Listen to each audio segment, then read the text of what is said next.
feel what you feel. I wanna see what you see. Lord, I wanna love like you. I wanna feel what you feel. I wanna see what you see. And I'm not in a hurry when it comes to your spirit, when it comes to your presence, when it comes to your voice. I'm learning to listen, just to rest in your nearness. I'm starting to notice you are speaking.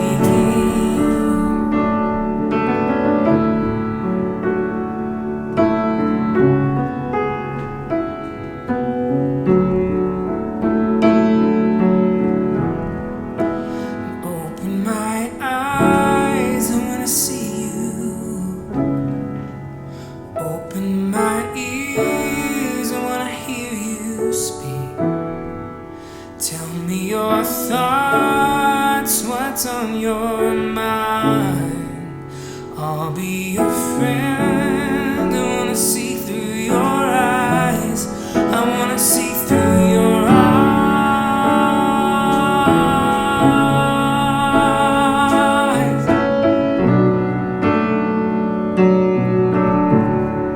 I'm not in a hurry when it comes to your spirit, when it comes to your presence, when it comes to your voice. I'm learning to listen, just to rest in your nearness. I'm starting to notice you are speaking. I'm not in a hurry when it comes to your spirit, when it comes to your presence, when it comes to your voice. I'm learning to listen, just to rest in your nearness. I'm starting to notice you are speaking. I'm starting to notice you are speaking.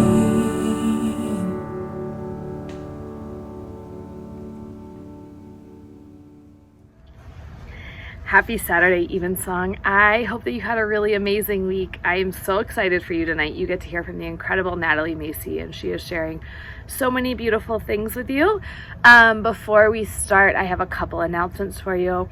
If you're confused by the sheet behind me, it's because we have an outdoor movie theater now, so that we can watch movies outside, and it required the sheet straight off my bed. So that's why it's behind me today.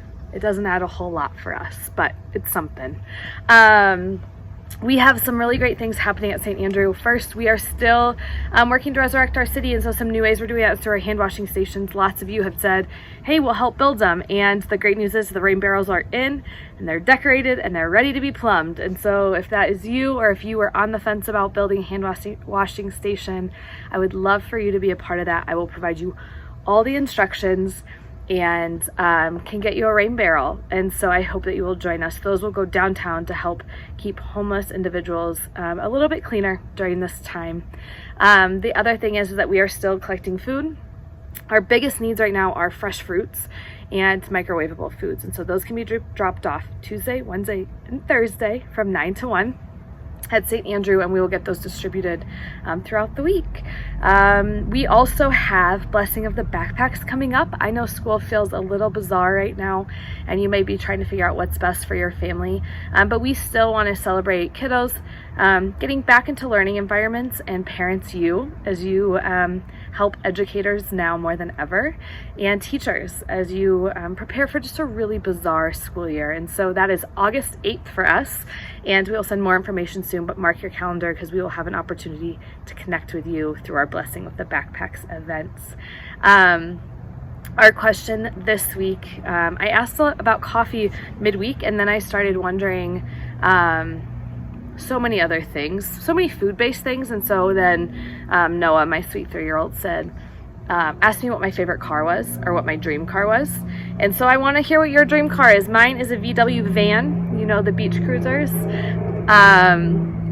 I've always wanted one since I was little. Like the idea of just piling kids in and going to sleep on the sand is just what all of my dreams are made of. And so I want to hear what your dream car is, and you can let us know over in the chat. We also just love knowing that you're here with us, and so if you haven't chatted with us before, welcome. We're glad you're here. Head on over to the chat and let us know who you are. But we're so happy to be with all of you today, and you are in for the most incredible treat with Natalie. So I'm going to hand it over to her to share so many incredible things with you. We love you. Hi friends, I hope you're having a wonderful weekend that is relaxing and enjoyable. If you don't know me, I am Natalie Macy, and I've been attending Evensong for I think about 1.5 years now. Jen asked if I would share a little bit tonight, and I'm not gonna lie, when she first asked, my heart was like, yes, let's do it. And my brain was like, please don't. This is not in what I consider the realm of my spiritual gifts. So I just want to share with you where my heart has been, where my mind has been, and hopefully you're able to glean something from it, whether it's something you can carry with you this next week, or maybe a new practice or a new thought to challenge you in this week to come. So we're currently moving through this world and this space that is so completely different than what we're used to. It is loud, it is noisy, there is so much competing for our attention and our thoughts and our time and our energy. Not only are we facing this pandemic, this virus, but we're also learning about the virus of racism and injustice and inequality that has been running rampant in our systems for years. And while there is necessary change to be done, it can feel so overwhelming being one person, trying to not only realize and recognize privilege, but also trying to see where am I going to be most helpful? Where do my gifts lie? Where can I listen and be someone that affects change? And hearing one thing after another, it can feel overwhelming to the point that it drives us to inaction. We don't know what to do. We don't know who to listen to. And it can be just loud. I'm not somebody that deals well when I'm trying to focus on one thing with everything being really loud. I tend to prefer working in silence. Unless I'm doing something creative, then the TV will be on. But if I'm really focusing in, writing, trying to better my mental pathways, trying to challenge my previous thought patterns, I need silence and I need quiet to know the direction that I'm supposed to go. And it's not just about the loudness of the world that we may be experiencing now, but also the loudness in our own heads and our own minds. I'm sure you've heard that little voice inside your head that continually just nags at you. In psychology, it's called the ego, and the ego is very essential to who we are. The ego has helped us survive for millennia. It helps keep us safe and not to stray too far from the comfort zone. It wants to maintain homeostasis and known things. So when we're challenging our belief system, when we're challenging or starting or trying to step out and do something new, when we're in a challenging time, our ego freaks out and doesn't always like the change or understand the change or want to change. And so you can start to hear those negative voices that just drain you. You're not smart enough. You'll never affect the change that you want to affect. How can you, one singular person, actually change or do anything? You're not worthy. You're not loved. Why are you even bothering? And I have to say that I lived for a good 9 to 10 months where the only thing I heard was ego. When the only thing I heard was mind chatter telling me all of these negative things. In February of 2019, I hit probably my lowest point in life. In August of 2018, had moved out to Colorado. Brendan had already been out here since May.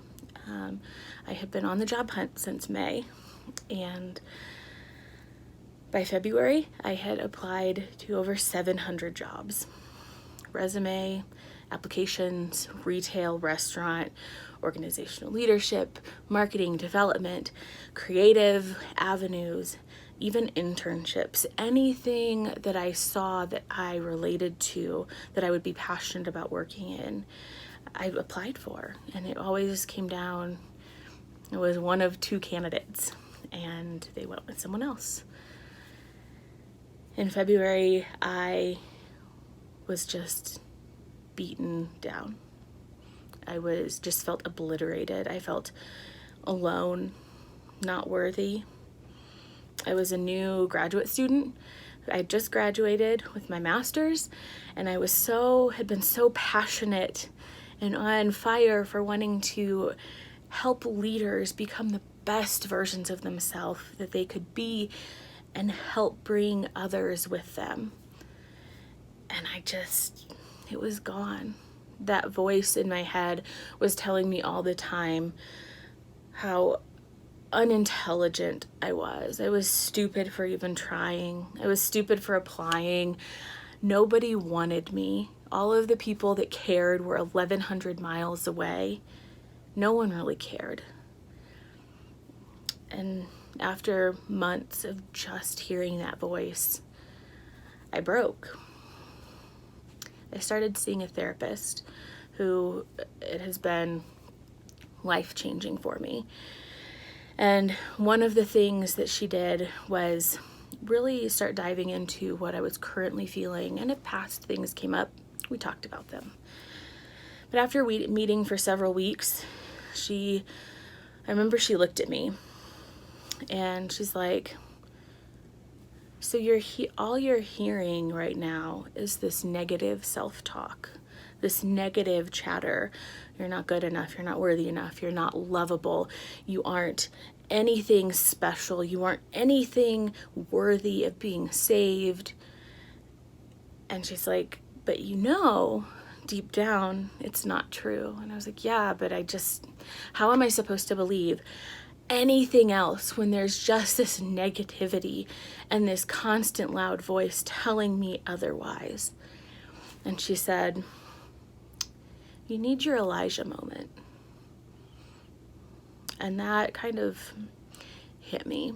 I was like, what do you mean? And she was like, you need to go onto your mountain and you need to wait for God.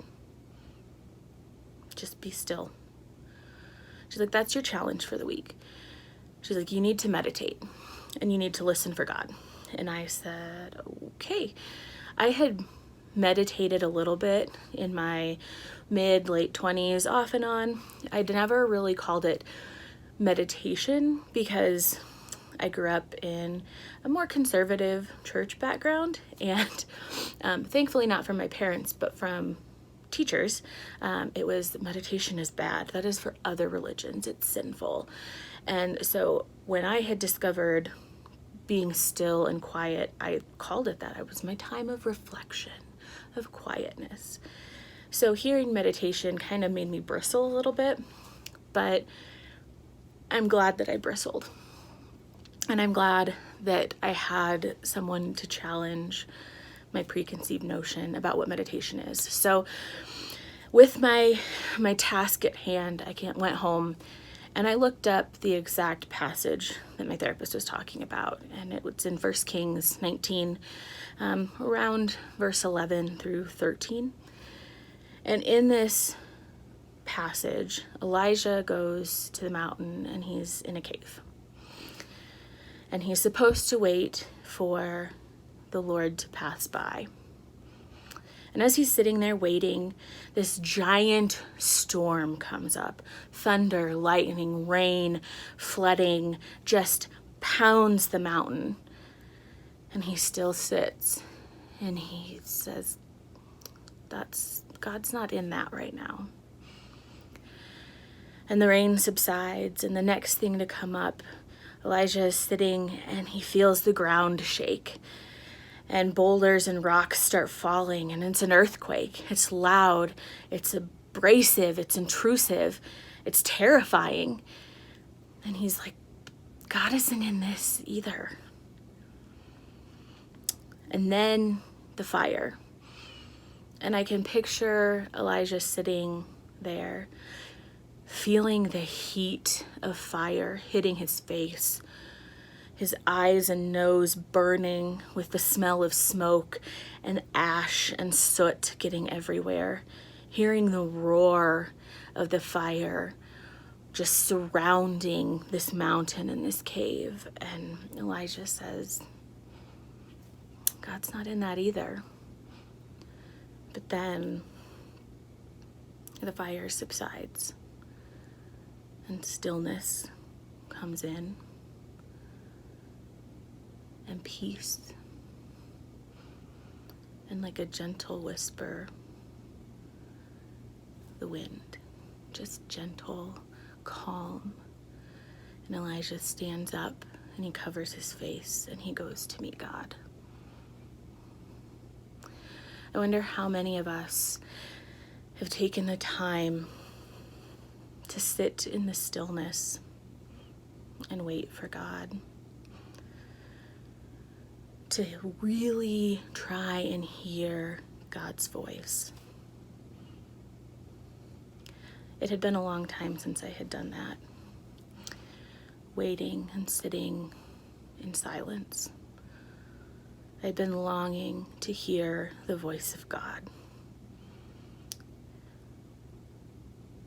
It's so hard to do. We live in a very loud world that demands our time and our attention. But what we're also asked to do is to be still, to rest, to take our Sabbath, to sit and listen for God. I have found in my own personal experience that I love prayer because it's that communication. But the most impactful times have been when I meditate, when I shut up and I just listen, when I honor the creation that I am, and I honor the vessel that I am. It invites God in such a profound way.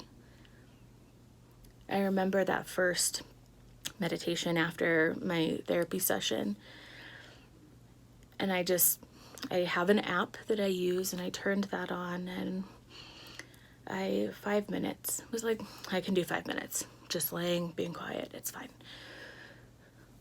So I laid down and I focused on my breathing. I focused on where it was moving and going in my body. And I realized slowly that I was so fearfully made and wonderfully made.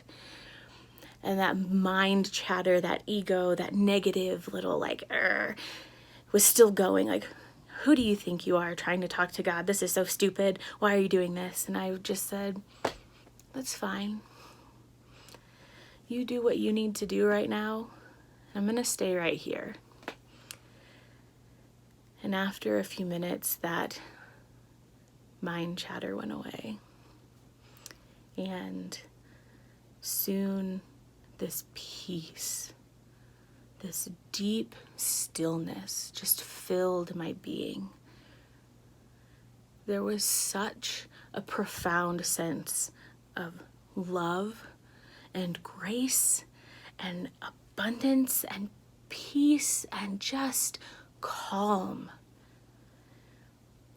And in that calm and in that stillness, whispered across my heart, not in my head, but in my heart, was, "You are so loved. You are worthy of the things that you are seeking. Seek me. Make the decisions and the choices from this place of love, of compassion, of peace, and I will be with you." I wish I could accurately describe how monumental that moment was for me, but it's true. I started looking into some of the statistics behind meditation and whether any scientific research had been done in the medicinal community or anything like that. And what I found was there have been thousands of studies done about how meditation is so helpful to the human body, regardless of whether you're religious or not. It's helpful. In many studies that shows that there's a reduction in anxiety, of depression, you're better able to self-regulate. It's been shown that meditation can actually help with ADD and ADHD because you can focus in and you're more aligned and focused. Found that it helps with asthma and with other chronic issues, pain-related issues.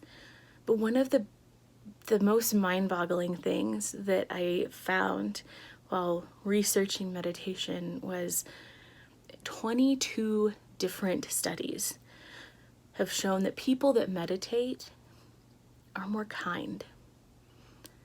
And that blew my mind. But at the same time, I knew it. Because when you take the time to still your heart and still your soul and your mind, and you focus on God, you're able then to move throughout your day with much more peace and grace. There's less that really seems to matter.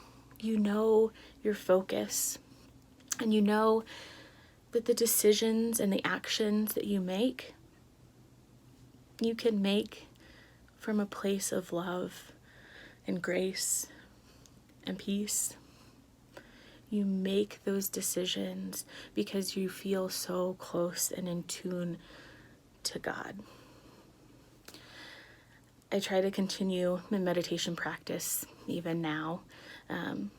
I don't always hit it because I'm a flawed human.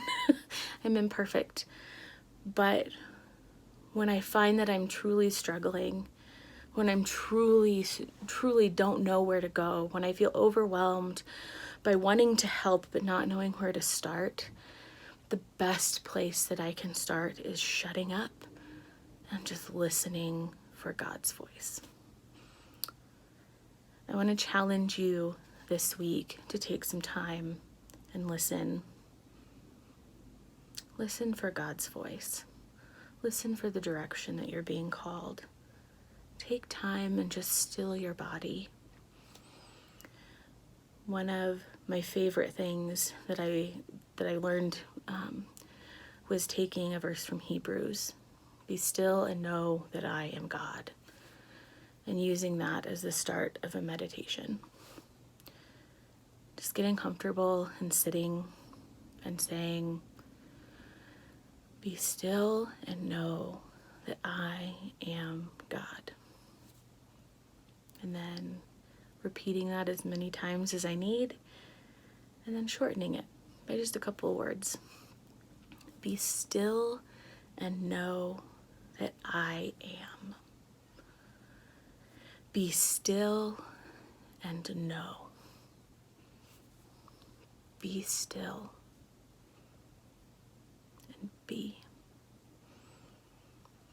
imagine what kind of world we can create when we become so in tune with the voice of God that all of our actions, all of our decisions, the word choices we make, the engagements that we have with other people are rooted deeply in that peace and love that God so willingly gives us. How much more of a kind and gentle world would we live in? Huge thank you to Natalie for sharing. I am so grateful that she said yes when I sent the ask out. I got to preview it, and the gift of that is that I've been reflecting on it ever since, and now that I got to hear it again with all of you, I have more to think about, and that's really important, to just walk away with those things for me this week. My doctor's been telling me for a long time, my brain doctor, that I need to meditate in quiet voices and help my brain regenerate, and that's something that I probably needed before, because I'm just always running and always taking on all of the things that people are saying to me, and I need to quiet those and hear the most important voices. So thank you so much, Natalie. We are in the Serenity Prayer sermon series for Sunday mornings, and so we are still praying that Serenity Prayer, and I will post it over on Facebook. But as you head out on your week, I hope that you know how loved you are, how worthy you are, how important you are, and just how much you belong right here. Love you, Evensong. Have a great week.